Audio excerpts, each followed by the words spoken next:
ওকে, তোমাদের তো বরাবরের মতো উপস্থিতি খুবই কম।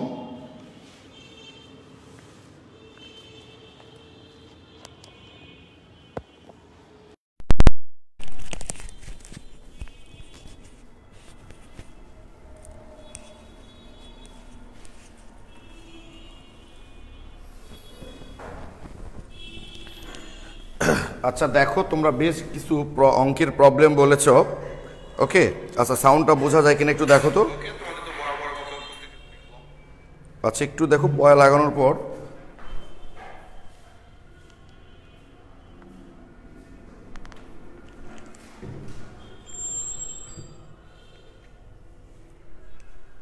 দেখো তো ভাই সাউন্ডটা বোঝা যায় কিনা।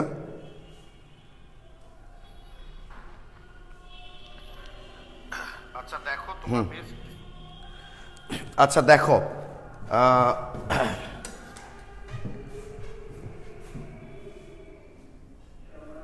57 নাম্বার 57 নাম্বার অঙ্কে কি বলেছে দেখো তো। 57 নাম্বারে এত সিসি একই দ্রবণকে 1/100 অর্থাৎ যার ঘনমাত্রা এত করা হলো, দ্রবণের পিএইচ কত।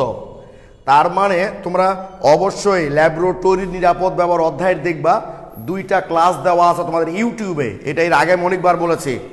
ওই যে মোলারিটি সংক্রান্ত, ঘনমাত্রা সংক্রান্ত ব্যাপক প্রায় 1.5 ঘন্টার ক্লাস। এবং তোমরা দেখবা ইউটিউব ওই ক্লাসটা দেখার পর বহুত স্টুডেন্ট কমেন্ট করছে যারা জীবনে এত সুন্দর ক্লাস এই মোলারিটির উপর কখনো দেখে নাই। তো ওখানে দেখবা এই যে এটা দেওয়া আছে, প্রাথমিক ঘনমাত্রা প্রাথমিক আয়তন, পরিবর্তিত ঘনমাত্রা পরিবর্তিত আয়তন। C1 B1 C2 B2, অর্থাৎ C1টা ছিল 25 সিসি, সরি V1 ছিল 25 সিসি, যখন তার ঘনমাত্রা ছিল 1/100। M/100 মানেই তো আসলে 1/100 মোল। তার মানে কি ঠিক আছে, এত সিসি যার ঘনমাত্রা হচ্ছে এত, তার মানে C1 হচ্ছে 1/100 মানে 0.01, V1 হচ্ছে 25 সিসি। আয়তন যখন 500 করা হলো তখন ঘনমাত্রা কত। তাহলে আমরা ঘনমাত্রা পেয়ে গেলাম অ্যাসিডের, কি ঠিক আছে। এখন সূত্র দিয়ে যেটা জানো তোমরা, মাইনাস লগ হাইড্রোজেন আয়ন, এই তো হয়ে গেছে, এটাই অ্যান্সার।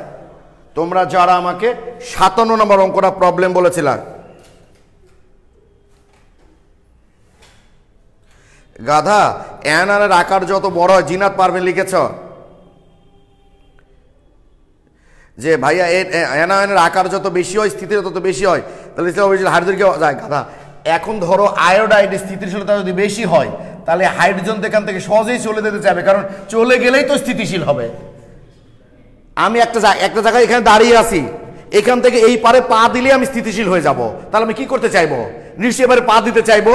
তাহলে অ্যানায়ন স্থিতিশীল মানে কি, ওই অ্যানায়নটা সহজে তৈরি হতে চাইবে মানে কি, এটা চলে গেলেই তো ওটা তৈরি হবে। ওকে, জিনাত পারবেন একটু বলো তো বা বুঝতে পেরেছো কিনা। ও আচ্ছা, মিনাজুল নিলয় লিখেছো, হ্যাঁ তুমি করতে পারো। আমি বললাম তো ভাই যে 10⁻⁵ বা তার চেয়ে কম হলে যোগ করবা, তার নিচে যোগ করতেও পারো নাও পারো, আমি করিনি, তুমি যোগ করলে অ্যাকুরেট আসবে অবশ্যই, ওটা তো বলেছি। V1 V2 কোনটা ক্লিয়ার না গাধা। V1 হচ্ছে প্রাথমিক আয়তন আর C1 হচ্ছে প্রাথমিক ঘনমাত্রা। এবার পরিবর্তিত আয়তন কত, 500, তাহলে পরিবর্তিত ঘনমাত্রা আমাকে বের করতে হবে। তুমি নিশ্চয়ই ইউটিউবের ক্লাসটা দেখো নাই ঘনমাত্রা নির্ণয়ের। ওকে, হ্যাঁ জিনাত পাবে লিখেছো, বুঝতে পারি, থ্যাংক ইউ। আচ্ছা আবুল কালাম লিখেছে, জি ভাই। আচ্ছা মাহমুদুল হাসান শুভ, ভাইয়া পিএইচ এর একক নাই কেন, কারণ এটা একক কারণ হচ্ছে যে হাইড্রোজেন আয়নের ঘনমাত্রার যে লক করি আমরা, এই জন্য এটার এককটা ইউজ করা আসলে হয় না। মেজবাউল ক্লিয়ার ভাইয়া।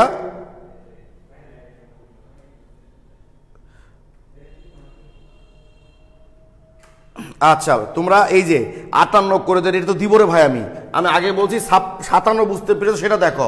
তোমাদের প্রবলেম হচ্ছে তোমরা একটা কাজ করার সময় আর একটা কাজ নিয়ে ভাবো, বলে যে কাজটা করে সেটাও ঠিক হয় না, আর যে ভাবো সেটাতে কোনো লাভ হয় না।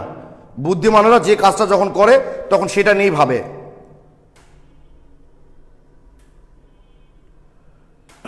ওকে সবাই ক্লিয়ার। আচ্ছা ঠিক আছে, তাহলে মনে থাকবে এটা C1 এই যে দেওয়া আছে, এটা V1, এটা যখন আয়তন 500 তখন বলছে পিএইচ কত, তার মানে তখন আগে ঘনমাত্রা আমাকে বের করতে হবে। তাহলে ঘনমাত্রা বের করলে তো মাইনাস লগ হাইড্রোজেন আয়ন হয়ে গেল। 58 নাম্বার কি বলেছে, 2.5% সোডিয়াম হাইড্রোক্সাইড দ্রবণের পিএইচ নির্ণয় করো। ওকে দেখো, যে কোনো শতকরাকে মোলাইটি করার সিস্টেম একটা চমৎকার টেকনিক আমি তোমাদের ইউটিউব ক্লাসটাতে বলে দিয়েছি, দেবো তোমরা অবশ্যই যা ক্লাসটা দেখো নাই আজকে গিয়ে ক্লাসটা খুব ভালো করে দেখবে ইউটিউবে। ওকে, মোলারিটি নির্ণয়ের ক্ষেত্রে সব মোলারিটি সংক্রান্ত যত ঘটনা আছে সব সেখানে আমি আলোচনা করেছি। ওকে, সেটা হলো যে কোনো শতকরাকে, মনে করো আমাকে বলা হলো 10% সোডিয়াম কার্বনেটকে মোলারিটিতে প্রকাশ করো। শতকরাও কিন্তু ঘনমাত্রা প্রকাশের একটা একক। ঘনমাত্রা প্রকাশের বেশ কিছু একক আছে। ঘনমাত্রা প্রকাশের এখন নিয়ে যাও, নেই তুমি যাওয়া লাগবে, তাহলে বসে ক্লাস শেষ করি নাকি? ঘনমাত্রা প্রকাশের বেশ কিছু একক আছে, তার মধ্যে শতকরা একটা। তো আমাকে বললো শতকরাকে তুমি মোলারিটিতে প্রকাশ করো। মোলারিটি, শতকরাকে মোলারিটিতে প্রকাশ করো। যে কোনো শতকরাকে মোলারিটিকে আমরা সি দ্বারা প্রকাশ করি, তাই না? কনসেন্ট্রেশন, বা কেউ এস দ্বারা প্রকাশ করে, কোনো অসুবিধা নাই। যা দিবা তাই। একটা কথা প্রায় বলি না, আমার নাম যদি ওই সালমান খান হতো তবু আমি প্রাইভেটই পড়াতাম, আর সালমান খান নাম জুয়েল হলো সে ওই ইন্ডিয়ান নায়কই হতো, ওটা নিয়ে কোনো কথা নাই আর কি। প্রতীক যেটা দ্বারা প্রকাশ করো ওটা কোনো বিষয় না। তাহলে মোলারিটিকে, শতকরাকে মোলারিটি করার সিস্টেম হচ্ছে যত পার্সেন্ট বলবে শতকরা তাকে 10 দিয়ে গুণ করবা। এই যে 10 বাই আণবিক ভর এম, এই যে হয়ে গেল। এম মানে হচ্ছে সোডিয়াম কার্বনেটের আণবিক ভর হলো 106, এটাই অ্যান্সার। যে কোনো শতকরাকে ধরো x%, এটাকে আমার মোলারিটি করতে বললো, তাহলে molarity C is equal to x গুণ 10 বাই এম। এটা কি করে আসলো এগুলো সব আমি ওই ক্লাসে দেখিয়েছি, তোমরা ক্লাসটা দেখবা, কোনো অসুবিধা নেই। ওখানে দেখবা কি করে এই সূত্রটা আসলো যে শতকরাকে মোলারিটি করার সিস্টেম। আমাকে একটু কমেন্টে জানাও তোমরা। হ্যাঁ, সাবরিনা রুবেল হকি আইডি দেখলে ইউটিউবে ক্লাসটা অনেক জোশ ছিল। হ্যাঁ ভাই, এটা যারা ক্লাসটা মনোযোগিতা করে তারা সবাই কমেন্টগুলি করেছে যে, এবং আমাকে অনেক টিচারও ফোন দিয়েছে ক্লাসগুলো করে, যে মানে মোলারিটি নিয়ে এত স্বচ্ছ ধারণা আর কোনো ক্লাসে পাওয়া যায় না।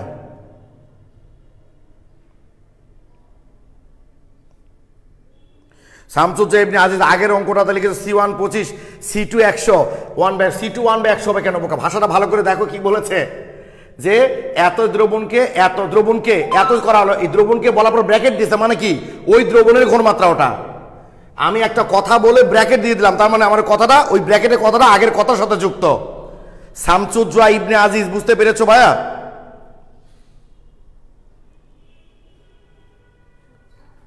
কি শামসুজ্জা বুঝতে পেরেছো ভাইয়া? যেটা এত দ্রবণকে মানে এত তার মানে এই ঘনমাত্রাটা এই দ্রবণের, তাকে 500 সিসি করা হলো।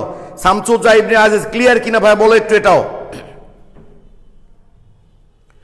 ওকে, তাহলে যে কোনো শতকরাকে আমরা মোলারিটি যদি করতে চাই তাহলে কি করব, 10 দিয়ে গুণ করে আণবিক ভর দিয়ে ভাগ করব, তাহলেই হয়ে যাবে। ওকে, এইবার 58 নম্বর অঙ্কে কি বলেছে, 2.5% সোডিয়াম হাইড্রোক্সাইডের 2.5% সোডিয়াম হাইড্রোক্সাইডের পিএইচ নির্ণয় করতে বলছে।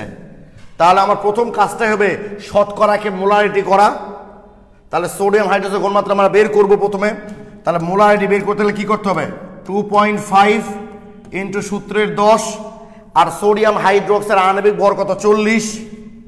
তাহলে কত আসতেছে এখানে, 2.5 গুণ 10 ভাগ 40 ইজ ইকুয়াল টু 0.625 এত মোল। তার মানে সোডিয়াম হাইড্রোক্সাইডের 2.5% সোডিয়াম হাইড্রোক্সাইডের ঘনমাত্রা আছে এত মোল। তার মানে আমার অঙ্কটা কি দাঁড়ালো এখন বলো তো? এই পার্সেন্ট না বলে আমরা বলে দিতে পারি এখানে, এইটার পরিবর্তে মনে করো এখন এটা বসালাম আমি, 0.625 মোল, একই জিনিস। তো এই শতকরা তো এখন অঙ্কটা পারা যাবে না, যে 1 মোল সোডিয়াম হাইড্রোক্সাইডে 1 মোল হাইড্রোক্সিল আয়ন নিতে হয়, তাহলে এত মোলতে কত বা এত, তাহলে p OH is equal to minus log OH 0.625। তোমরা 10⁻⁷ যোগ করতেও পারো, না করলেও সমস্যা নাই, কারণ এই মানটা হচ্ছে ওই মানটা যদি অনেক ছোট, যেটা গতদিন বলেছি আমি। কত আসতেছে এখানে,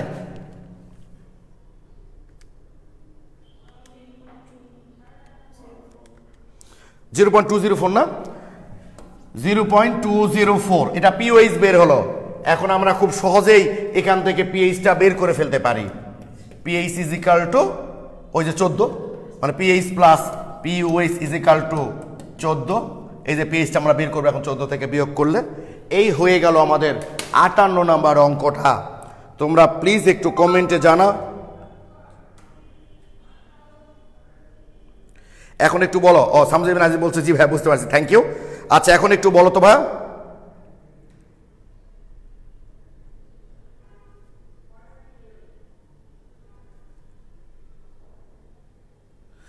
আদি ক্লাস করছো বাবা।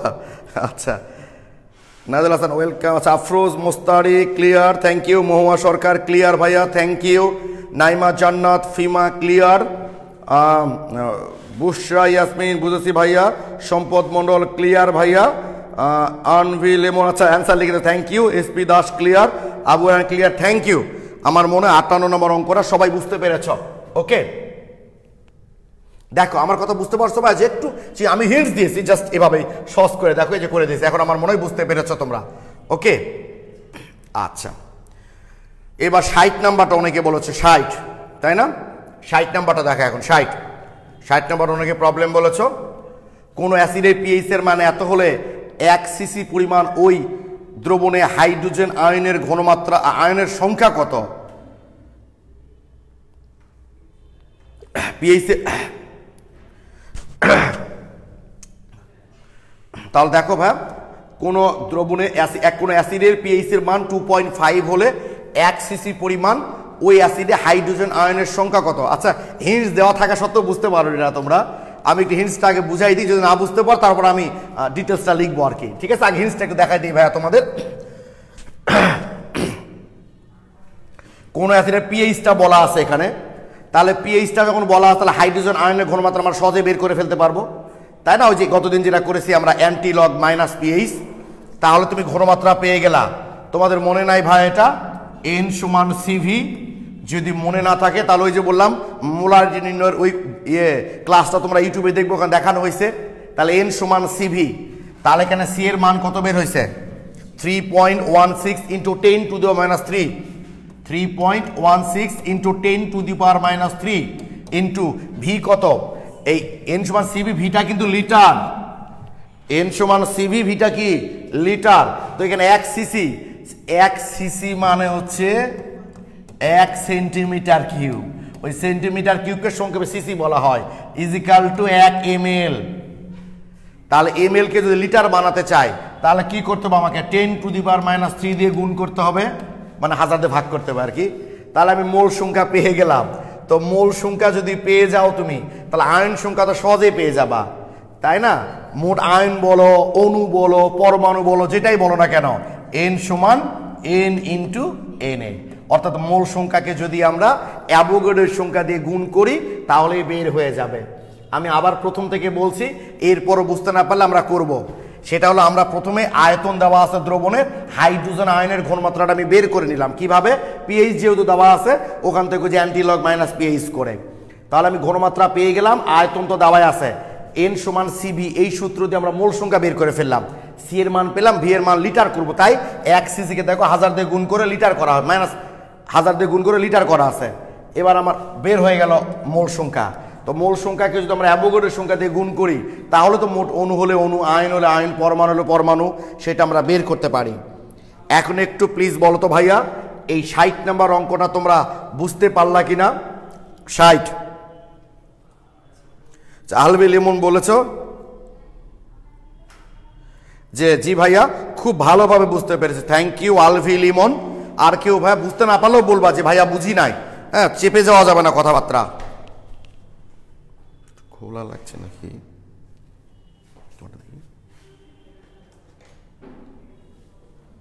খোলা খোলা মনে হচ্ছে না,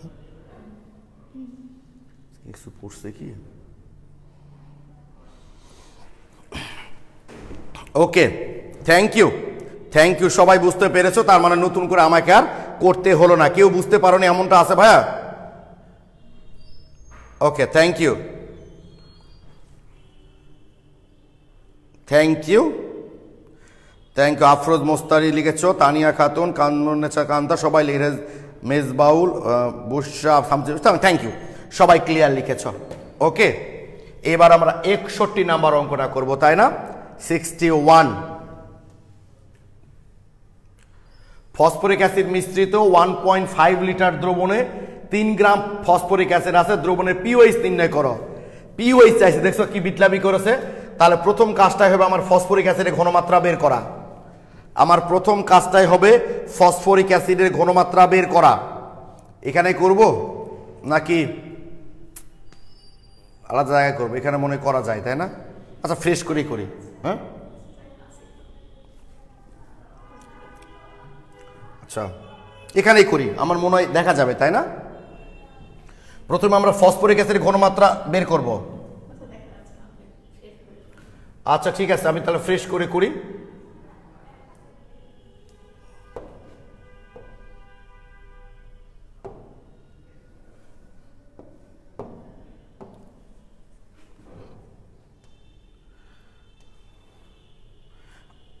ওকে, আমরা সি ইজ ইকুয়াল টু জানি W/mv।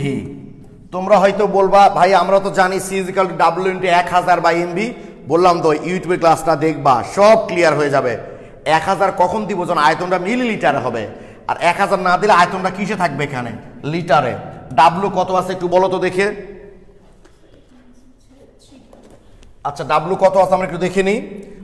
W আছে 3 গ্রাম, আয়তন 1.5 লিটার, তাই তো? আর ফসফরিক অ্যাসিড আণবিক ভর লাগবে। ওকে, W হচ্ছে কত? 3। আণবিক ভর কত ফসফরিক অ্যাসিডের? ফসফরিক অ্যাসিডের আণবিক ভর হচ্ছে হাইড্রোজেনের 3, ফসফরাস কত 31 না? তাহলে ফসফরাস 31 আর 3 হচ্ছে 34 আর 4 16 64। 34 আর 64 কত হয়? 34 প্লাস 64 98। তার মানে আণবিক ভর হচ্ছে 98, আয়তন কত? 1.5 লিটার। তার মানে মোলারিটি বের হচ্ছে আমার 3/98/1.5 ইজ ইকাল টু 0.0204 এত মোল। তার মানে আমরা ফসফরিক অ্যাসিডের ঘনমাত্রা পেয়ে গেলাম। এবং তোমরা খেয়াল করো, এই যে ফসফরিক অ্যাসিডটা যখন সে আয়নিত হয়, 3টা hydrogen ion plus phosphate ion, তাই তো? তার মানে 1 মোল ফসফরিক অ্যাসিড থেকে 3 মোল হাইড্রোজেন আয়নিত হয়। তাহলে এত মোল ফসফরিক অ্যাসিড থেকে কত মোল হাইড্রোজেন আয়নিত হবে?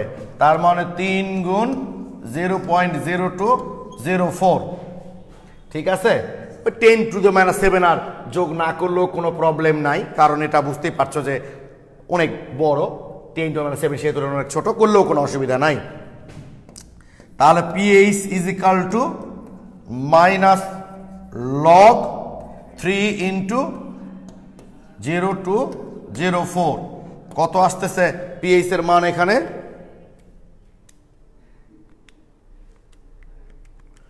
0.0204, 1.213 পিএইচ এর মান চলে এসেছে। ওকে, কিন্তু আমাদের পিএইচ চাইনি, সে পিওএইচ। আমরা নিশ্চয়ই জানি pH plus pOH is equal two 14। তাহলে পিওএইচ সমান কত হবে? 14 মাইনাস 1.213 ইজ ইকাল টু 12.78। এটাই অ্যান্সার। এই হয়ে গেল আমাদের অ্যান্সারটা। এখন একটু বলো তো ভাইয়া তোমরা ক্লিয়ার কিনা?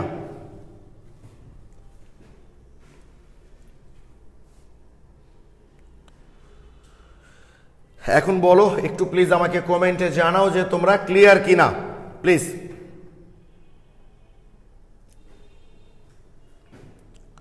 ক্লিয়ার কি? হ্যাঁ, থ্যাংক ইউ। আফরোজ মোস্তাই লিখেছো ক্লিয়ার, জিনাত পারভেন লিখেছো ক্লিয়ার, সাবরিনা আক্তার ক্লিয়ার, সম্পদ মনে ক্লিয়ার। তাহলে এই মোটামুটি তোমরা ক্লিয়ার হয়ে গেলা। এখন একটু বলো, গত ক্লাসে আমরা যে থিওরি পড়েছিলাম এবং যে অঙ্কগুলো তোমাদের রুমে করতে দিয়েছিলাম, আমার হোমওয়ার্ক ছিল, এগুলোর মধ্যে তোমাদের আর কারো কোনো প্রবলেম বা আর কারো কোনো প্রশ্ন আছে কিনা? থাকলে তোমরা আমাকে একটু কমেন্টে জানাও, আমি তোমাদের সেটা সলভ দেওয়ার চেষ্টা করব। ওকে, প্লিজ একটু বলো তো ভাইয়া।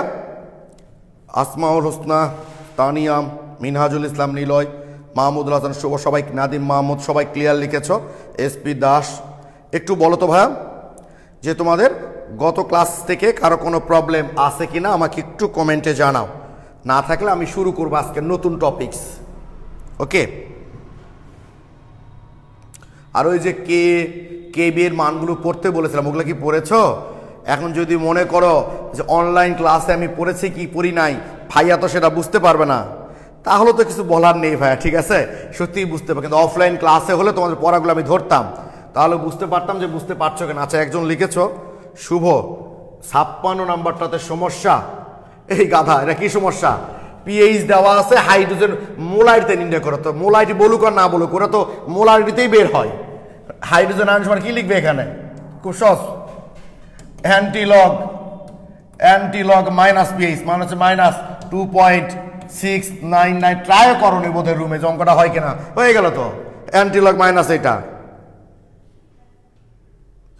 আফরোজা মুস্তারের 56 নম্বর প্রবলেম হচ্ছে। দেখছো তোমরা ব্রয়লার মুরগির মতো বড় হয়ে গেছে। মানে পিএইচ এর মান দেওয়া আছে, তোমাদের হাইড্রোজেন আয়নের ঘনমাত্রা দ্রবণটির মাত্রা মোলারিটিতে নির্ণয় করতে বলছে। জাস্ট মোলারিটি কথাটা উল্লেখ করেছে, তাই তোমরা মনে করো সমস্যাটা কি। তাহলে যে ঘনমাত্রাগুলো আমরা বের করছি সব তো মোলারিটিতেই বের করছি, তাহলে অ্যান্টিলগ মাইনাস এটা করলেই তো উত্তর হয়ে যায়।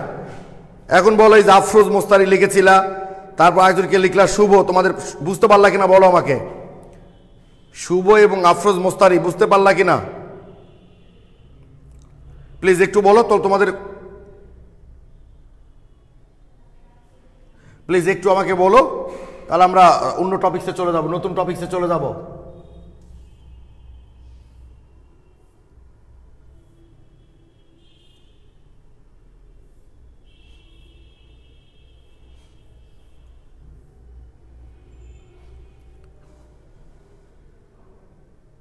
কি লিখছে দেখলাম একজন, 41 নাম্বারটা কি লুইস মতবাদ দিয়ে হবে না? লুইস মতবাদ দিয়ে কেন হবে না? লুইস মতবাদ দিয়ে হবে, সিএল এখানে ইলেকট্রন গ্রহণ করবে, কিন্তু যেহেতু প্রোটন তোমার এখানে আছে, ওইদিকে যার দরকার না তো ভাই অবশ্যই লাউরি যাকে অ্যাসিড বলেছে, লুইস তাকে অ্যাসিডই বলবেন। লুইস দিয়ে করার সেগুলো সুবিধা হবে যাদের মুক্ত জোড় ইলেকট্রন থাকবে বা যাদের অষ্টক সংকোচন হবে, সেগুলো করাটা সুবিধাজনক। ওকে, থ্যাংক ইউ। তাহলে আমরা শুরু করছি।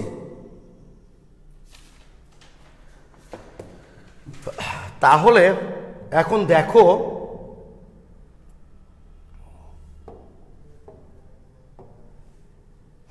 আমাদের ধরো পরীক্ষায় বলা হলো, তোমরা বোধহয় এটা জানো, না জানলে জেনে রাখবা, সাধারণত কার্বনযুক্ত যে অ্যাসিডগুলো সেগুলো কিন্তু দুর্বল অ্যাসিড। কি বললাম? সাধারণত কার্বনযুক্ত যে অ্যাসিডগুলো সেগুলো দুর্বল অ্যাসিড। আর এটা বোঝার আরেকটা উপায় হলো, বা দুর্বল ক্ষারের ক্ষেত্রেও তাই, কেবি এর মান বা অ্যাসিডের ক্ষেত্রে কে এর মান এগুলো দেওয়া থাকবে অঙ্কে। যখন কে এর মান দেওয়া থাকবে তখন বুঝবো এটা দুর্বল অ্যাসিড আসলে। কারণ বিয়োজন ধ্রুবক তোমার তো গত ক্লাসে বলেছি আমি যে সাম্য ধ্রুবক তো আসলে শুধুমাত্র উভমুখী বিক্রিয়ার ক্ষেত্রে প্রযোজ্য। আর উভমুখী বিক্রিয়া কারা হয়? যারা আংশিক আয়নিত হয়। ওকে, তো যাক, খুব সহজ কথা যে তোমরা কে এর মান দেখতে পাবা দুর্বল অ্যাসিড হলে। এখন আমাদের পরীক্ষায় বলা হলো 0.1 মোল অ্যাসিটিক অ্যাসিডের পিএইচ বের করো। তাহলে এভাবে অঙ্কটা কখনোই দিবে না, এখানে অবশ্যই সাথে হয়তো এই অ্যাসিডের বিয়োজন ধ্রুবক কে এর মান বলা থাকবে, অথবা অন্য কোনো মানও আছে যেটা দিয়ে কে এর মান বের করতে পারবো। আমি আস্তে আস্তে আসতেছি, অবশ্যই বলা থাকবে। বলে কেন বলা থাকবে ভাইয়া? কারণ অ্যাসিডিক অ্যাসিড একটা দুর্বল অ্যাসিড। দুর্বল অ্যাসিডের ক্ষেত্রে মান তুমি যদি মনে করো পরীক্ষায় দেয় 0.1 মোল অ্যাসিডিক অ্যাসিডের পিএইচ বের করো, 0.1 মোল অ্যাসিডিক অ্যাসিডের পিএইচ বের করো, কখনোই অঙ্কটা তুমি এভাবে বের করতে পারবা না।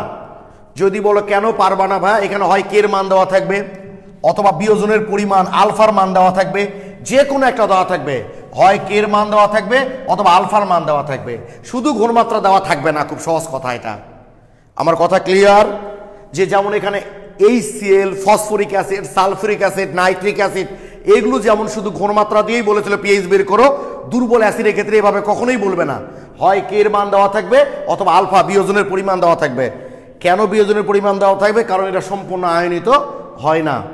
ওকে, এইটুকু বুঝতে পেরেছো নিশ্চয়ই তোমরা। এখন দেখো, আমার পরীক্ষায় বললো 0.1 মোল অ্যাসিডিক অ্যাসিডের পিএইচ বের করো। তাহলে কি করবা তোমরা? না ঠিক চলছে, ওইটুকু হয়েছে কেন?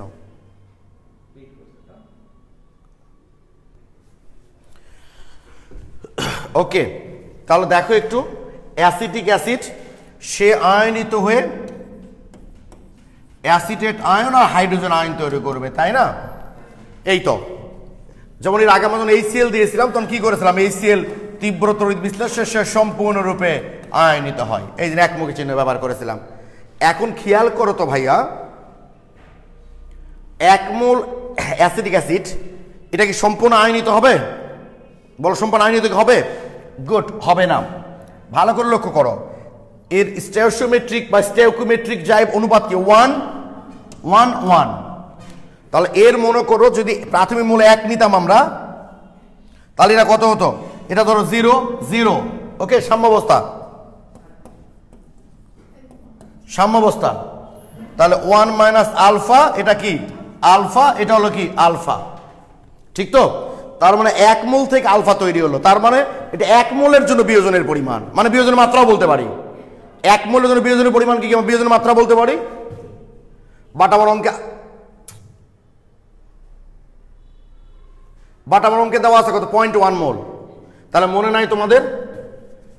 মনে আছে না যে বিয়োজনের পরিমাণটা যখন আমরা বের করি, তাহলে বিয়োজনের মাত্রা মানে কি 1 মোলের জন্য যেটা মানে আলফা, তাকে কি করতে হবে? যে ঘনমাত্রা দেওয়া থাকবে সেটা কি করতে হবে? গুণ করতে হবে, অর্থাৎ ইন্টু সি।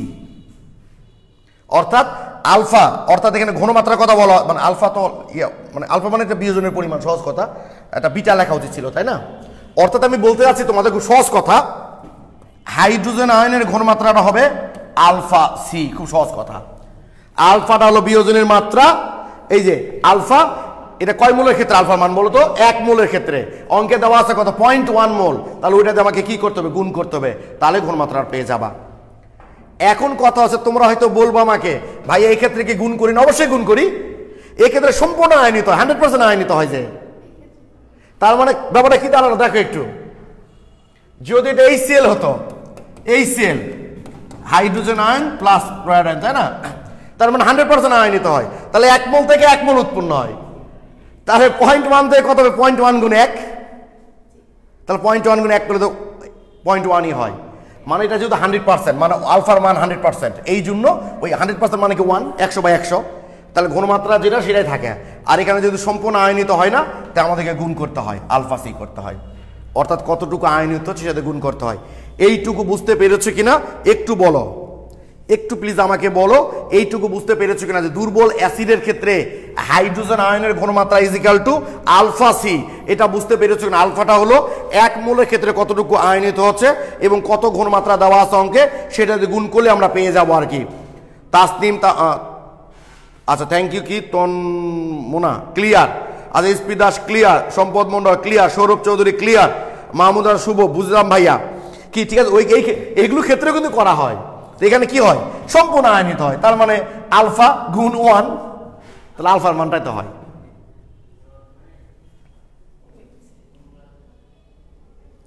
আচ্ছা, বুঝছে ইসমাইল লিখেছে, আরেকবার বলেন। খুব সহজ কথা ভাইয়া, 1 মোল অ্যাসিটিক অ্যাসিড থেকে আয়নিত হয় উৎপন্ন হয় হাইড্রোজেন আয়ন আলফা। ওই চিত্রমে করানো, তাহলে 0.1 থেকে কতটুকু উৎপন্ন হবে? আলফা গুণ 0.1। ঠিক আছে, 1 মোল থেকে আলফা, তাহলে 0.1 থেকে কত উৎপন্ন হবে? আলফা গুণ 0.1। এই কথাটা আসলে আমি বলিনি, বুঝছো? এটা অসওয়াল্ড নামে একজন বিজ্ঞানী বলেছেন। তোমরা তো আমার ক্লাসে এতদিন করলে এইটুকু বুঝেছ যে আমি কোনো সূত্র পড়ানোর আগে কখনোই সূত্র পড়াই না। আগে তোমাদেরকে আমি জিজ্ঞেস করি যে তোমাদের কি মনে হচ্ছে বলো। তোমাদের যদি মনে হয়, তোমরা যদি কথাটাকে লাইক দাও, তাহলে আমি বলি হ্যাঁ এই কথাটাই বলেছেন আসলে অসওয়াল্ড।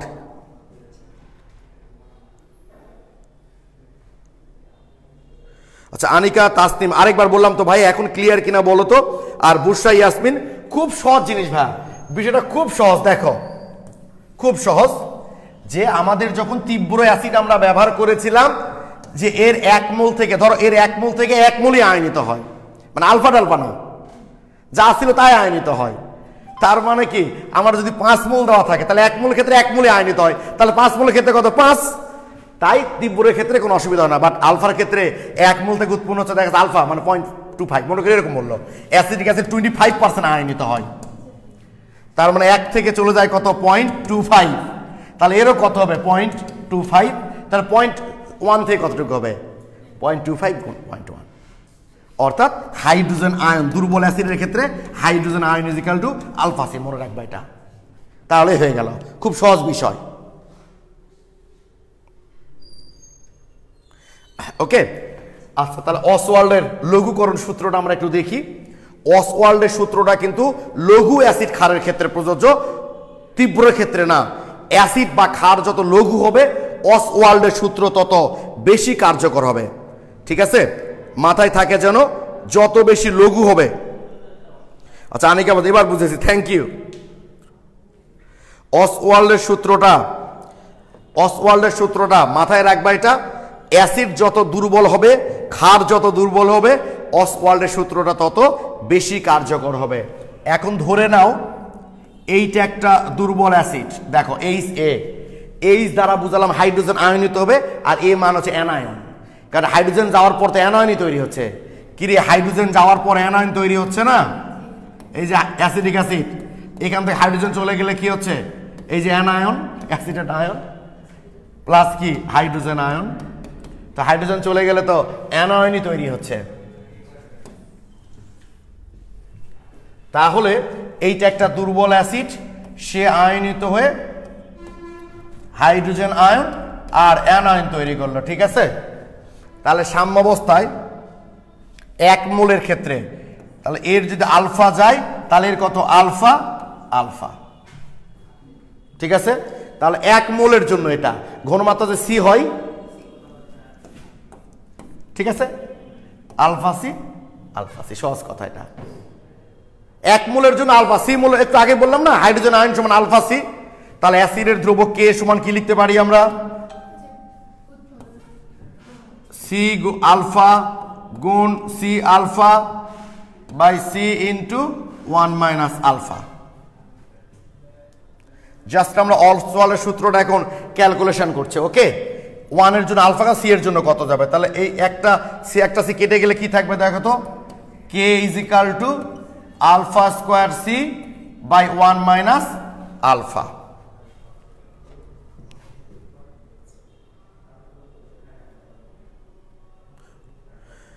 হ্যাঁ, লঘু আর দুর্বল একই জিনিস তানিয়া খাতুন, লঘু এবং দুর্বল একই জিনিস। অসওয়াল্ড কি লবণে কাজ করে না? অসওয়াল্ড নিলয়, অসওয়াল্ড লবণে কাজ করে না। অসওয়াল্ড শুধুমাত্র দুর্বল অ্যাসিড এবং দুর্বল ক্ষারের ক্ষেত্রে প্রযোজ্য, অসওয়াল্ড লবণে কাজ করে না। ঠিক আছে, অসওয়াল্ড শুধুমাত্র দুর্বল অ্যাসিড এবং দুর্বল ক্ষারের ক্ষেত্রে প্রযোজ্য। ওকে, এইবার একটু দেখো তো তোমরা, বলো তো এই দুর্বল অ্যাসিডগুলো, মানে অ্যাসিড যত দুর্বল হবে অসওয়াল্ডের সূত্র তত বেশি কার্যকর হবে। তাহলে দুর্বল অ্যাসিডের ক্ষারের ক্ষেত্রে একই ঘটনা, শুধু কে এর জায়গায় কে বি হবে, ওটা নিয়ে টেনশন নাই। তাহলে আলফার মান যত দুর্বল হবে তত আলফার মান ছোট হবে না? তাহলে আলফার মান যদি ছোট হয় তাহলে এই মানটাকে নেগলেক্ট করতে পারি না আমরা? মনে করো 1 মাইনাস 0.00001, তার মানে কি বাই 1ই তো হয়, তাই এই মানটাকে আমরা নেগলেক্ট করি। করলে কি হবে দেখো তো, K is equal to alpha square C. ঠিক আছে, তাহলে আলফা সমান কি হবে, √, কে বাই সি। এই যে একটা চমৎকার জিনিস আমরা পেয়ে গেলাম, খুবই চমৎকার একটা ক্যালকুলেশন আমরা এখানে পেয়ে গেলাম, যে দুর্বল অ্যাসিডের ক্ষেত্রে, এর অ্যাসিডের জন্য, তাহলে ক্ষারের জন্য কি হবে বলতো, ক্ষারের ক্ষেত্রে কি হবে, alpha is equal to √, K B by C. B হলো বেস ক্ষারক। এই পর্যন্ত ক্যালকুলেশন তোমরা বুঝতে পেরেছো কিনা প্লিজ আমাকে একটু কমেন্টে জানাও। ঠিক আছে, যেটাকে দুর্বল অ্যাসিড 1 মোল থেকে উৎপন্ন হলো আলফা, তাহলে ঘনমাত্রা সি হলে কি হবে, আলফা সি। যেভাবে ভরক্রিয়ার সূত্র আমরা ক্যালকুলেশন করি, করে এই জায়গায় আমরা এডিসির মানটাকে নেগলেক্ট করলাম এই জন্য যে যেহেতু অসওয়াল্ডের সূত্রটা দুর্বল অ্যাসিড ক্ষারের ক্ষেত্রে প্রযোজ্য, এবং দুর্বল অ্যাসিড ক্ষার কেন দুর্বল হয়, তারা কম পরিমাণ আয়নিত হয় তাই কিন্তু দুর্বল, আয়নিতের পরিমাণটা কম তাই কিন্তু দুর্বল। তার মানে এই আলফার মানটা ছোট হয়, তাহলে আলফার মান ছোট যদি হয় তাহলে আলফা স্কোয়ার সি বাই 1 লিখতেই পারি, আর 1 নিচে থাকা না থাকা তো একই কথা। তাহলে K is equal to alpha square C লিখতে পারি, আলফা সমান পেয়ে গেলাম। আচ্ছা, SP Das, Mezbaul, Tajnur Akhtar, Tania, Shubho, Sourav Chowdhury, Sampad Mondal, Sabrin Akhtar, Ibrahim Sabuj, Narita Afroz, Shamsuzzah Ibne Aziz, Rushad Al Akram, Nadim Mahmud, Sagar Ahmed, Shubhradeb Sarkar, thank you so much, সবাই খুব ভালো বুঝতে পেরেছ। এখন দেখো, মনে করো আমার পরীক্ষায় এই অঙ্কটা দিল, আবার লিখছি আমি 0.1 মোল অ্যাসিটিক অ্যাসিডের পিএইচ বের করো। বের কর বলে দিল কে এর মান 1.8 ইন্টু 10⁻⁻5 এটা বলে দিল। আমি তো বলেছি তো যে পিএইচ বের করতে বললে হয় কে এর মান দেওয়া থাকবে না আলফার মান দেওয়া থাকবে, থাকতেই হবে কি, ঠিক আছে? না থাকলে তো অবশ্যই হবে না, নাহলে তুমি বের করবে কেমন ডাটা। তাহলে আমরা পিএইচ ইজ ইকাল টু জানি মাইনাস লগ হাইড্রোজেন আয়ন, ঠিক আছে? PH is equal to minus log hydrogen ion. তাহলে যেহেতু এটা দুর্বল অ্যাসিড তাহলে মাইনাস লগ আলফা সি, দুর্বল হাইড্রোজেন আয়ন সমান কি আলফা সি। আলফার মান অঙ্কে যদি দেওয়া থাকে থাকলো, সি তো দেওয়া আছে, আলফা তো এখানে দেওয়া নাই, তাই না? আলফার মানটা এখানে দেওয়া নাই, তবে সি এর মানটা দেওয়া আছে। আলফা না থাকলে কে এর মান দেওয়া আছে। তাহলে একটু আগে আমরা শিখলাম বা pH is equal to minus log alpha মানে কি √/, কে বাই সি। কি রে আলফা সমান কি দেখলাম? √/, কে বাই সি। এই যে দেখো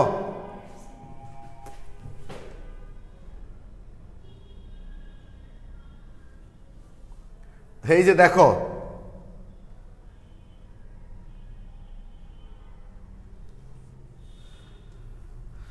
আলফা সমান √/, কে বাই সি, ঠিক আছে? তার মানে alpha is equal to √/, K by C. আর এই সি কে তো এভাবে লিখে আপত্তি আছে √c ইন্টু √c। এই সি কে এভাবে লিখে আপত্তি আছে? আপত্তি নাই তোমাদের। তাহলে এই একটা √c একটা √c কেটে গেল এখন। তাহলে কি পাবো আমরা? PH is equal to minus log √/, K into C. চমৎকার একটা সূত্র পেলাম। বহুত পোলাপানকে দেখেছি আমি এভাবে ভেঙে ভেঙে করে, কোনো দরকার নাই। তোমাদের যদি অঙ্কে দেওয়া থাকে কে এবং সি এর মান, তাহলে সরাসরি এই সূত্র অ্যাপ্লাই করবা, minus log √/, K into C. আর যদি তোমাদের অঙ্কে দেওয়া থাকে আলফা এবং সি এর মান, তাহলে এই সূত্র অ্যাপ্লাই করবা এখান থেকে। মাঝখানের এই ক্যালকুলেশন তোমাদের করার দরকার নাই, মনে থাকবে আলফা এবং সি থাকলে এইটা, আর কে এবং সি এর মান দেওয়া থাকলে এই কাজটা করবো, অঙ্ক হয়ে যাবে। তাহলে আমার মনে হয় তোমরা খুব সহজেই এই অঙ্কটা কিন্তু এখন করে ফেলতে পারবা। এই অঙ্কটা খুব সহজেই করতে পারবা। এই যে pH is equal to minus log √/, K into C. এই যে কে এর মান দেওয়া আছে, কে এর মান দেওয়া আছে 1.5 ইন্টু, ও আচ্ছা দেখ আমি যেটা লিখছি ওটা দিয়ে করি, ইন্টু 10⁻⁵। দেখছো হাত এমন জিনিস, যে জিনিস লিখে লিখে তুমি অভ্যস্ত, হাত ওটাতেই যাবে, ওটা লিখে লিখে অভ্যস্ত যায়, ইন্টু 0.1।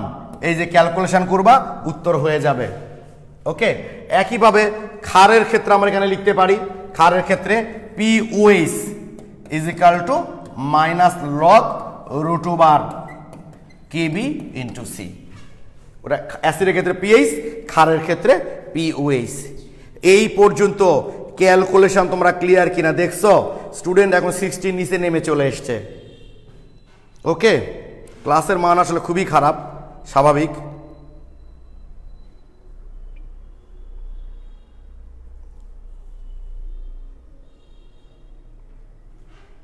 হ্যাঁ শুভ্র, আসলে ইন্টারেস্টিং ভাই, বললাম না পুরো অধ্যায়টাই বেসিক, অথচ ম্যাক্সিমাম স্টুডেন্টকে তুমি জিজ্ঞেস করে দেখবা যে তারা এই অধ্যায়টা পড়তে গিয়ে চোখের জল আর নাকের জলটা আসলে এক করে ফেলে। কারণ এগুলো তো বেসিক জিনিস, না বুঝে এমনি পড়তে গেলে তো চোখের জল আর নাকের জল এক হবেই, এখানে কোনো কথা হবে না, স্বাভাবিক। ওকে, তাহলে আমরা একটু অঙ্কগুলো দেখে নিই। তাহলে দুর্বল অ্যাসিড দুর্বল ক্ষারের পিএইচ আমার ধারণা এখন আমরা নির্ণয় করতে পারবো খুব সহজেই। ওকে, এই যে চট্টগ্রাম বোর্ড 19-এ কিন্তু অসওয়াল্ডের লৌহীকরণ সূত্রটা দিয়ে দিয়েছে রুমে। 47 নাম্বারটা তোমরা একটু এই যে ক্যালকুলেশনগুলো আমি করলাম সেই ক্যালকুলেশন এখানে করা আছে, দেখো 47 নাম্বারে। ওকে, রুমে করবা। অম্লত্ব ক্ষার কত তোমরা পড়বো, থিওরি এগুলো একটু পরে আসতেছি, এগুলো থিওরি একটু পরে আসবো আমরা। এই যে দেখো 45 নাম্বার অঙ্কটা, এই ধরনের অঙ্ক যে কত দিয়েছে, সিকিউ বলো এমসিকিউ বলো।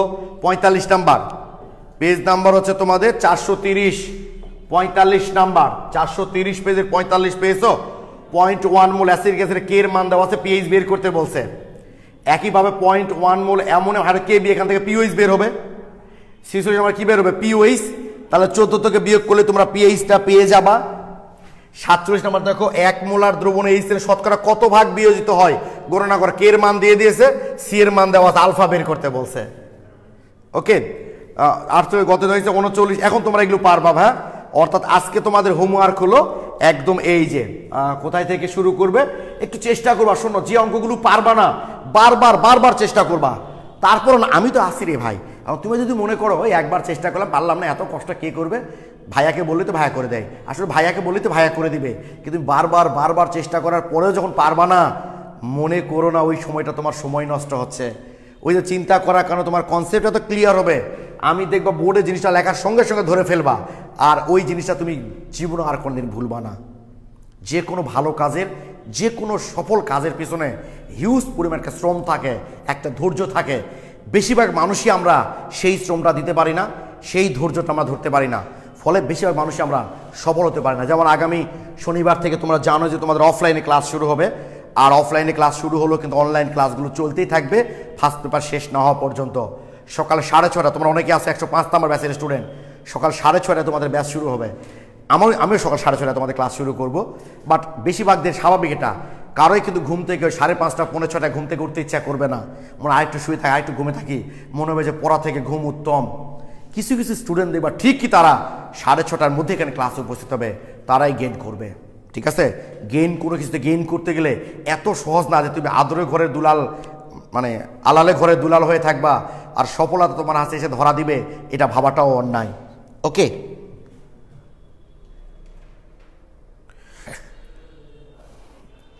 ওকে, থ্যাংক ইউ। তাহলে এইটুকু আমরা তোমার 43 থেকে কত পর্যন্ত বললাম? আমরা 43 থেকে একদম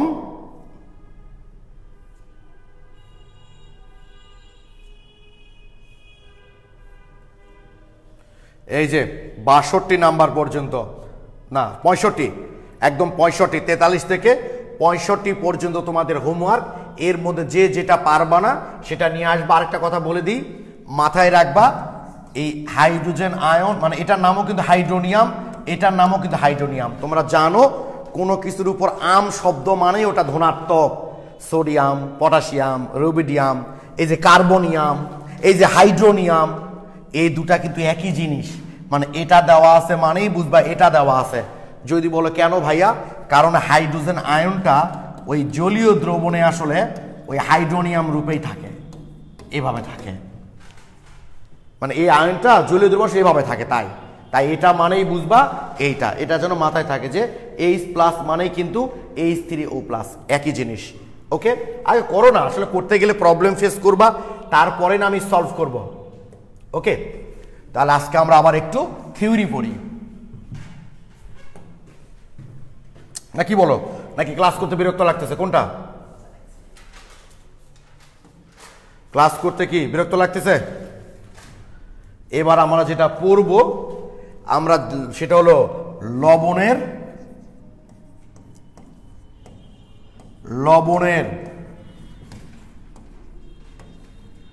জলীয় দ্রবণের প্রকৃতি। লবণের জলীয় দ্রবণের প্রকৃতি বেশি পড়া স্বাস্থ্যের জন্য ক্ষতিকর, কোনো অসুবিধা নাই। এই টপিকসটা শেষ করেই আজকে আমি শেষ করে দেব, ঠিক আছে পড়াটা? ওকে, একটু ডিজাইন করে দিই। ওকে, লবণের জলীয় দ্রবণের প্রকৃতি। তোমরা জানো লবণগুলো হয় নিরপেক্ষ, অর্থাৎ অ্যাসিড এবং ক্ষার বিক্রিয়া করে লবণ এবং পানি তৈরি করে। লবণ আমরা বলি একটা প্রশমন যৌগ বা নিরপেক্ষ যৌগ। আর 2006 সালে আওয়ামী লীগ গভর্নমেন্ট যখন তত্ত্বাবধায়ক সরকার নিয়ে আন্দোলন করছিল, তখন বিএনপির চেয়ারপারসন খালেদা জিয়া কথা বলেছিলেন যে আপনি বলেন নিরপেক্ষ তত্ত্বাবধায়ক সরকার, আপনি নিরপেক্ষ মানুষ পৃথিবীতে কই পাবেন? একমাত্র পাগল আর শিশু ছাড়া তো কেউ নিরপেক্ষ না।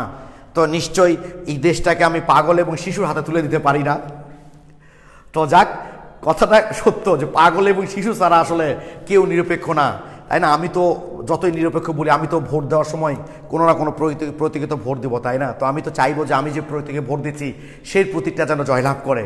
তো লবণরাও তো মানুষ, ওদের ক্ষেত্রেও তাই। যে লবণগুলো নিরপেক্ষ হয়, সবাই না, কেউ কেউ হয় অবশ্যই, যারা নির্বাচনের দায়িত্ব পালন করে তাদেরকে তো নিরপেক্ষ আবার হতেই হয়, ঠিক আছে। তবে নিরপেক্ষ সংখ্যাগুলো খুব কম। বেশিরভাগ লবণই হয় জলীয় দ্রবণে অম্লীয় ক্যারেক্টার শো করে অথবা ক্ষারীয় ক্যারেক্টার শো করে, সেটি আমাদেরকে জানতে হবে। জলীয় দ্রবণের লবণের প্রকৃতি, ওকে, সেটা হলো যেমন আমাদের পরীক্ষায় দেওয়া হলো কপার সালফেট। আমি আগে প্রথমে ডিটেলস তোমাদের বুঝাবো, তারপর একটা টেকনিক বলবো, ঠিক আছে। কপার সালফেট এই লবণটা দিয়ে বলা হলো এটার জলীয় দ্রবণের প্রকৃতি কি। লেট কেন? আজকে মেলা কাজ আছে, কিন্তু পরশু দিন থেকে ক্লাস শুরু হবে। শুরু করে আমি আসি, বের হই। কে কি হয়েছে? হ্যালো, হ্যাঁ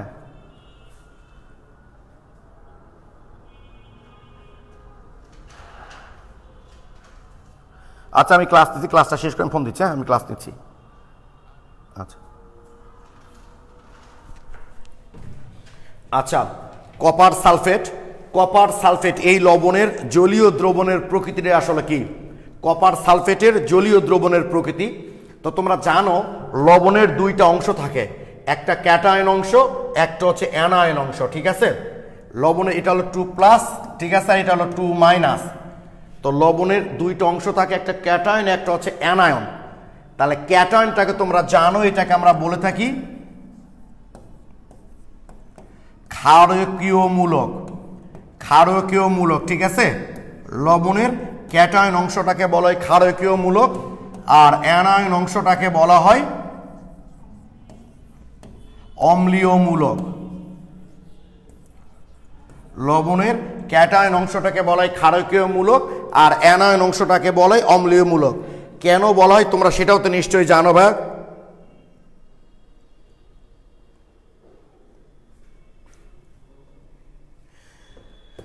ওকে, ক্ষারকীয়মূলক, অম্লীয়মূলক। কেন আমরা ক্ষারকীয়মূলক আর অম্লীয়মূলক বলি?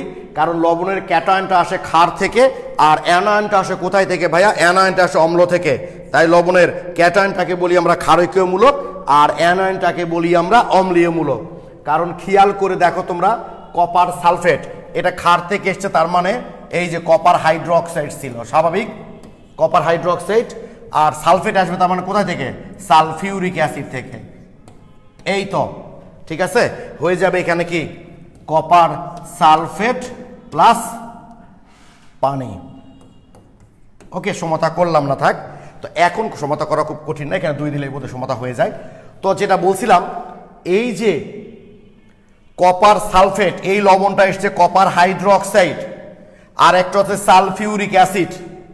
তাহলে কপার সালফেট লবণটা এসছে কপার হাইড্রোক্সাইডের মতো দুর্বল ক্ষার, আর সালফিউরিক অ্যাসিডের মতো একটা তীব্র অ্যাসিড থেকে। তার মানে এই কপার সালফেট যে লবণ, যে অ্যাসিড এবং ক্ষার থেকে এসছে, অ্যাসিডটা শক্তিশালী না ক্ষারটা শক্তিশালী? অ্যাসিড শক্তিশালী, তাই জলীয় দ্রবণটা হচ্ছে অম্লীয়। অর্থাৎ যে লবণটা তৈরি হবে সেই লবণটাকে যদি আমরা মানে আরো উল্টাভাবে কাজটা করতে পারি, আমরা উল্টাভাবে কাজটা করতে পারি। দেখো এই যে কপার সালফেট লবণকে যখন আমরা জলীয় দ্রবণে দ্রবীভূত করব, এটা তো উভমুখী প্রক্রিয়া হয়, তাহলে কি হবে? Copper hydroxide plus sulphuric acid, তাই না? এই যে 2 মোল, তাহলে কপার হাইড্রোক্সাইড প্লাস হলো সালফিউরিক অ্যাসিড। অর্থাৎ আমি বলতে চাচ্ছি, তার মানে কপার সালফেটকে আর্দ্র বিশ্লেষিত করলে কপার হাইড্রোক্সাইড আর সালফিউরিক অ্যাসিড তৈরি হয়। ক্ষার যদি শক্তিশালী হয় তাহলে হচ্ছে ক্ষারীয়, অম্ল যদি শক্তিশালী হয় তাহলে অম্লীয়, দুটাই যদি শক্তিশালী হয় তাহলে নিরপেক্ষ। দুটাই যদি শক্তিশালী হয় তাহলে হচ্ছে নিরপেক্ষ। ওকে, যেমন মনে করো এই যে সোডিয়াম ক্লোরাইড, সোডিয়াম ক্লোরাইড এটা কার কার মাধ্যমে তৈরি হয়েছে? সোডিয়াম হাইড্রোক্সাইড প্লাস HCl বিক্রিয়া করে কি তৈরি করছে? সোডিয়াম ক্লোরাইড প্লাস হচ্ছে পানি, তাই না? এই তো। তো এটার ক্যাটায়নটা এসছে ক্ষার থেকে, অ্যানায়নটা এসছে অম্ল থেকে, ঠিক আছে। তার মানে সোডিয়াম ক্লোরাইড একটা তীব্র ক্ষার আর তীব্র অ্যাসিড থেকে তৈরি হয়েছে, দুটাই তীব্র, তাই সোডিয়াম ক্লোরাইডটা কিন্তু জলীয় দ্রবণে নিরপেক্ষ। সোডিয়াম ক্লোরাইডটা জলীয় দ্রবণে হচ্ছে নিরপেক্ষ।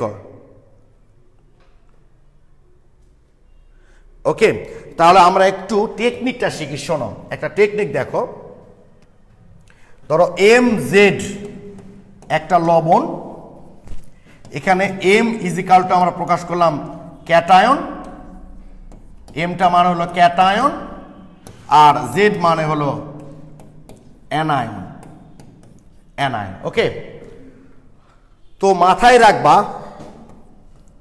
M যদি 1A বা 2A গ্রুপের মৌল হয়, গ্রুপের মৌল M হলো 1A বা 2A গ্রুপের মৌল, Z হ্যালাইড, নাইট্রেট, সালফেট, এই তিনটা নাই। মাথায় রাখবা যে আমাদের M মানে ক্যাটায়নটা 1A বা 2A গ্রুপের মৌল, আর Z এই তিনটার মধ্যে নয়, এই তিনটা ব্যতীত, এই তিনটা ব্যতীত। তাহলে জলীয় দ্রবণটা হবে ক্ষারকীয়, জলীয় দ্রবণটা হবে ক্ষারকীয়। ঠিক আছে, এমটা যদি 1A বা 2A গ্রুপের মৌল হয় সাধারণত, কিন্তু এগুলো তো আসলে শতসিদ্ধ নিয়ম না, সবার ক্ষেত্রে হবে এমন কোনো কথা নাই। এম যদি তুমি দেখো ক্যাটায়ন, সরি ক্যাটায়নটা 1A বা 2A গ্রুপের মৌল, বাট জেডটা এই তিনটার মধ্যে নাই, তাহলে বুঝবা জলীয় দ্রবণটা হলো ক্ষারীয়। যেমন উদাহরণ দিচ্ছি, দেখো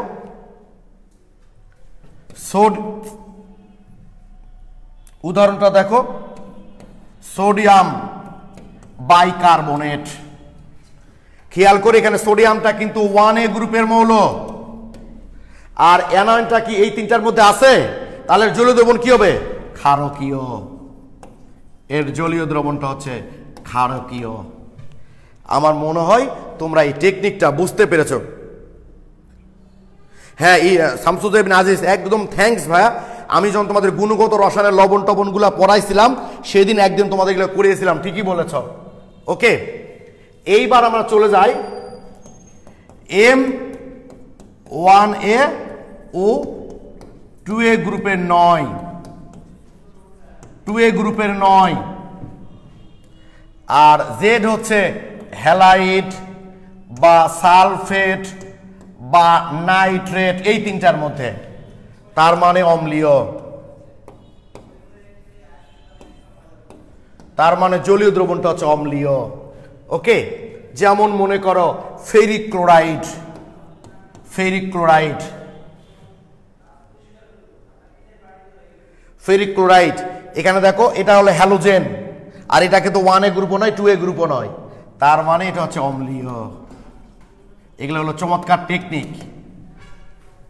ঠিক আছে, যে আমার যদি অ্যানায়নটা হয় হ্যালাইড, সালফেট বা নাইট্রেট, বাট 1A গ্রুপ বা 2A গ্রুপ নয় ক্যাটায়ন, তাহলে অম্লীয়।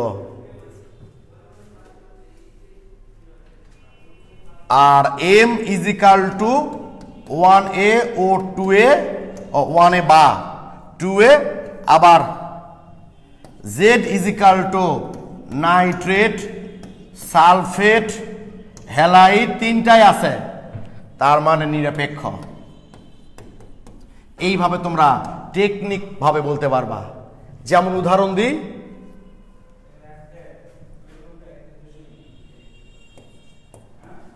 পটাশিয়াম নাইট্রেট, দেখো পটাশিয়ামটা কি 1A গ্রুপের মৌল, আর দেখো নাইট্রেট আছে, দুটাই আছে, তার মানে পটাশিয়াম নাইট্রেটের জলীয় দ্রবণটা হবে অম্লীয়। এইভাবে তোমরা ক্ষারীয়, অম্লীয় নাকি নিরপেক্ষ, এই যে 1A গ্রুপ আছে বা নাইট দুটাই আছে, oh sorry sorry sorry sorry এটা নিরপেক্ষ, sorry sorry sorry thank you, এটা আসলে নিরপেক্ষ, দুটাই থাকলে সেটা হবে নিরপেক্ষ, খেয়াল করিনি, থ্যাংক ইউ। তাহলে নিরপেক্ষ। ওকে, 1A গ্রুপও আছে, আবার নাইট্রেট, সালফেট এগুলোও আছে। ডানিয়া কথা ব্যতিক্রম কিন্তু একটা আছে, ওগুলো লাগবে না, এই টেকনিকটা মনে রেখো, এই টেকনিক দিয়ে মোটামুটি তোমরা করতে পারবা। তাহলে একটা এমসিকিউর উত্তর দিবা, একটা এমসিকিউর উত্তর দিবা তোমরা, তাহলে বুঝতে পারবো যে বুঝতে পেরেছ। সেটা হলো অ্যালুমিনিয়াম সালফেটে জলীয় দ্রবণের, অ্যালুমিনিয়াম সালফেটের জলীয় দ্রবণের পিএইচ অ্যালুমিনিয়াম সালফেটের জলীয় দ্রবণ পিএইচ নিচের কোনটি? অ্যালুমিনিয়াম সালফেটের জলীয় দ্রবণের পিএইচ নিচের কোনটি? এ নাম্বার হবে 7, বি নাম্বার হবে গ্রেটার দেন 7,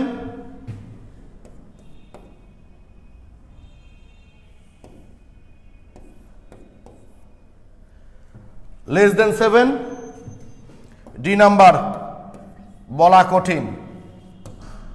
বলো কোনটা অ্যান্সার? ও সরি, দুটো তো একই জিনিস হয়ে গেছে।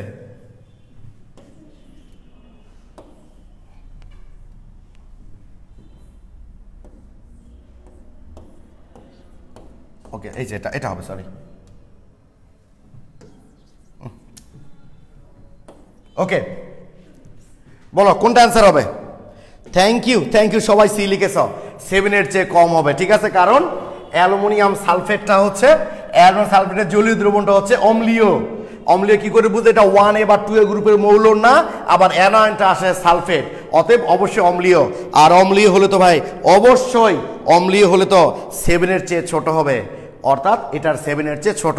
এইভাবেও এমসিকিউ প্রশ্নগুলো তোমাদের আসতে পারে। এই কারণেই একটু রুমে দেখো ভাই, বুঝছো, প্রশ্নগুলো একটু দেখবা, তাহলে দেখবা যে ক্লিয়ার হয়ে গেছে। ওকে, তাহলে এই যে তোমাদের অঙ্কগুলো যতটুকু হোমওয়ার্ক দিলাম সেগুলোর সাথে মানে 43 থেকে 65 পর্যন্ত অঙ্ক হোমওয়ার্ক, আর এই থিওরিগুলো তার সাথে একটু পড়বা। এই যে থিওরিগুলো অনেকগুলো আছে, একটু দেখবা তোমরা, কোনো জায়গায় প্রবলেম হলে সঙ্গে সঙ্গে বলবা। এই যে এগুলো আগামী দিন পড়বো, অম্লত্ব ক্ষারক করতে গেলে আগামী দিন পড়বো, বুঝছো। আর মনে করো না যে ভাই এগুলো সেরে গেলেন, ওগুলো আগামী দিন পড়বো। 49 দেখো অ্যামোনিয়াম ক্লোরাইড জলীয় দ্রবণ পিএইচ এর চেয়ে কম কেন? চট্টগ্রাম বোর্ড 19। অ্যালুমিনিয়াম ক্লোরাইড জলীয় দ্রবণ অম্লীয় কেন? দেখছো, এই যে ক্ষারীয় কেন? 51। রাজশাহী বোর্ড 19, 20-এর পরীক্ষা তো হয়নি। 52, এই যে 53, ওকে, এই যে 54, ঠিক আছে। এই কোশ্চেনগুলো দেখবা আর অঙ্কগুলো দেখবা। সামনে ক্লাসে আমরা অম্লত্ব ক্ষারকত্ব শেষ করে আরও একটা মজার জিনিস শুরু করবে। অম্ল ক্ষারক সাম্যাবস্থা অংশের মধ্যেই আছে, সেটা বাফার দ্রবণ। প্রচুর প্রশ্ন এখান থেকে, এবং এ পর্যন্ত যত সিকিউ প্রশ্ন এসছে সবই হচ্ছে বাফার দ্রবণ। ওকে, তো মানে সিকিউ প্রশ্নগুলো ম্যাক্সিমাম বাফার দ্রবণ থেকে এসছে। তো যাক, তাহলে আজকে এতটুকুই। সবাই ভালো থেকো, সুস্থ থেকো, সবার জন্য শুভকামনা রইল। আসসালামু আলাইকুম।